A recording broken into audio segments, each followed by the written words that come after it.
15 সেনা কর্মকর্তাকে সাব জেলে রাখা হলো। বিস্তারিত দেখুন ডিবি বাংলা নিউজের ডেস্ক রিপোর্টে। আন্তর্জাতিক অপরাধ ট্রাইব্যুনালের নির্দেশ অনুযায়ী 15 সেনা কর্মকর্তাকে ঢাকা সেনানিবাসের সাব জেলে নেওয়া হয়েছে।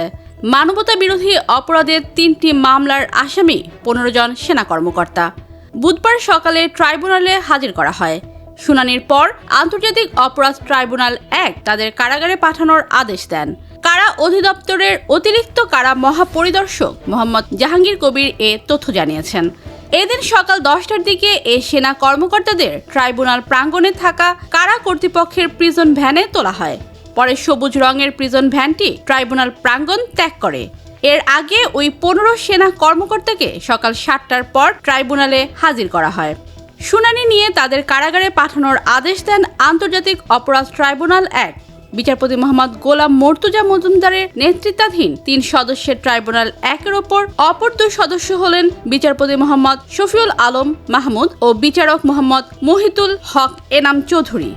শুনানি শেষে সেনা কর্মকর্তাদের আইনজীবী এম সরওয়ার হোসেন সাংবাদিকদের বলেন, তার মক্কেলদের সাব জেলে রাখা হবে। পরে অতিরিক্ত কারা মহাপরিদর্শক মোহাম্মদ জাহাঙ্গীর কবির বলেন, 15 সেনা সদস্যকে ঢাকা সেনানিবাসের যে সাব জেলে রাখা হবে সেখানে এরই মধ্যে প্রয়োজনীয় জনবল নিয়োগ দেওয়া হয়েছে।